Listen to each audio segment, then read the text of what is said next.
From a dubious and creepy furniture seller on Facebook to an insane buyer skulking around the cellar, there are the good, bad, and ugly moments of the Facebook marketplace. This is the horrifying, true Facebook marketplace horror stories. Story 1. The sketchy Facebook seller.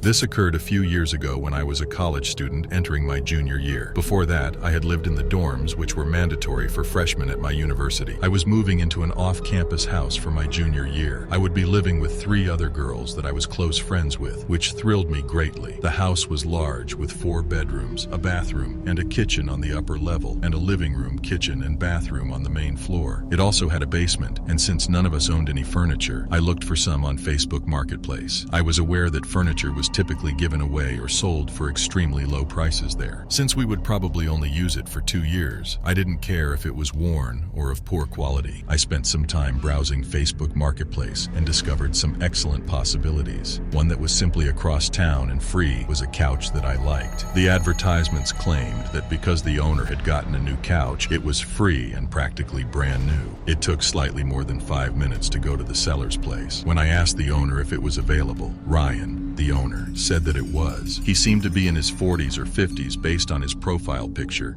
and he generally had an ordinary appearance. I made plans to come pick it up that evening at 7 p.m. It wouldn't have fit in my car, so I was lucky to be able to borrow a pickup truck from a college friend to deliver the couch. I therefore drove to the place when the time came. When I arrived, the neighborhood appeared to be somewhat typical for being close to a college campus. All of the houses were rather small and had an aged appearance. Through Facebook, I informed the owner that I, the buyer, was present. I then approached the front door and pressed the doorbell. Ryan was eager to answer the door. He was friendly and asked me inside. However, as soon as we were inside, things became suspicious. Ryan swiftly moved behind me and stood in front of the entrance door as soon as I entered his home and took a few steps. The couch was nowhere to be found either. Ryan just stood there, and I thought he would tell me where it was or something, but he struck up a conversation instead. He inquired about my college attendance and major. It looked polite at first, but then he inquired about my residence, whether I was single, and whether I lived alone. Things like that. And after we had been talking for a few minutes, I brought up the topic of the couch. I felt that his behavior was a little strange. He said that it was simply downstairs in his basement when I questioned where it was. Online photos didn't look like they were taken in the basement.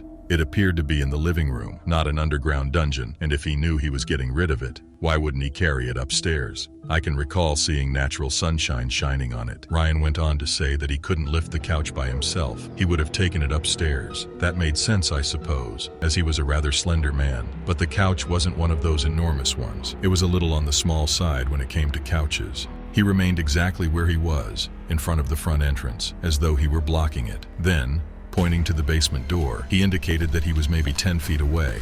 I approached it, and he replied, "You can lead the way." I opened the basement door and peered down the stairs, and all of a sudden, my uneasy feelings about him became much worse. Standing at the top of the steps, I had a somewhat gloomy and incomplete view of the basement. The floors were only concrete, and the staircases had an extremely ancient appearance. I flipped on a light switch that I saw, but nothing occurred. However, I told him I wanted to use the toilet, but Ryan remained motionless and informed me that the basement contained what I need. He informed me that he had another one on that level that I could use after I said how much I would prefer to utilize one upstairs. I wanted to just walk away, but in a panic, I said all right. As he gestured in the direction of it and claimed it was only down the hall, he repositioned himself so that he was once again just in front of the front door.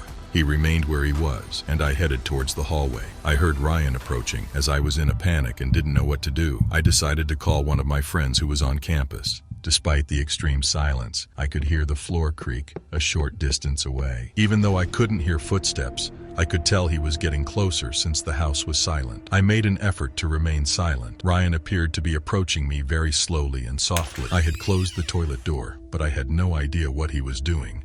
Before long, I could tell that Ryan was standing directly outside the restroom door. I silently texted my friend to let her know what was happening, and then I crouched down to look at the floor beneath the little opening in the door. Ryan was standing right there on the other side, and I could see his sneakers. After making my way silently around to the back of the bathroom to flush the toilet, I heard Ryan getting up to go. He was making his way back towards the front of the dwelling. I turned off the wash basin after pretending to run it before leaving the bathroom. Ryan had returned, and was now standing near the front entrance, but none of us could see each other from this corridor. There was what appeared to be an exterior back door to the house when I turned to gaze across the corridor. Rather than making my way back to Ryan's living room, I went to the back door, unlocked it, and stepped outdoors. I didn't pause to look once I got inside the truck and drove off, but as soon as I did, I looked back towards the house and didn't see Ryan at all. I had to run around the house as soon as I got outside. I felt fortunate to have escaped there after returning home safely. Ryan had blocked me by then, and I was unable to locate the listing when I returned to Facebook. In retrospect, I'm not sure what Ryan's goals were, but he struck me as being quite shady and unsettling.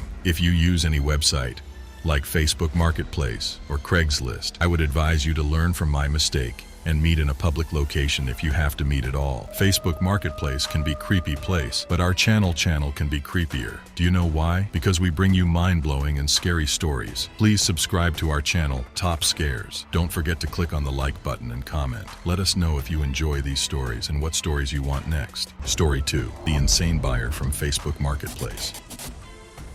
I'm among those who get a new phone virtually annually. Most of the time, it's just a matter of personal preference for me. I always exchange my old phone for a new one, but that didn't happen this time. I recently purchased a new iPhone, but since I still had my old one, I thought I would sell it on Facebook Marketplace. Since the phone was still quite new, I assumed that someone might be interested in it. I priced it reasonably when I listed it, and a day later I had an offer. I shipped it to the buyer, a man called Elliot, after selling it to him and getting paid. Now that everything's back to normal, he received the phone, and I assumed that was the end of it. However, a week or so later, Elliot, the person who purchased the phone, sent me a friend request on Facebook. Other than the fact that he purchased my phone, I didn't know anything about him. After viewing his profile, I discovered that he resided in a nearby city, around an hour drive away, in the same state. We weren't friends, so there wasn't much information on his page when I clicked on it. That seemed a little strange to me, so I turned down his offer. He expressed a genuine desire to become friends with me. In a message he wrote me the next day, asking me why I declined his friend request. I informed him that, aside from selling you the phone, I didn't know anything about you. Don't take anything personally, please. You're someone I don't know. He continued to message me, sounded rather furious, and called me some horrible names, so I blocked him immediately. To put it mildly, that was somewhat bizarre, but I assumed that was the end of it. Elliot did not get back to me through Facebook, or even any other social media platform after that, but what he did was far worse. A few hours after I arrived home from work the following evening, there was a knock on the front door. Elliot was waiting outside the window when I went to the front of my house. I was shocked to discover that he was in my house. I never would have imagined that he would do such a thing. He knocked again, but I immediately backed up and moved away from the door, after realizing that this person had to be crazy. From the other side of the door, I heard him shout that he knew I was home. I don't know how he found out. Perhaps he heard me strolling past the door. When I peeked out the window, I didn't think he saw me.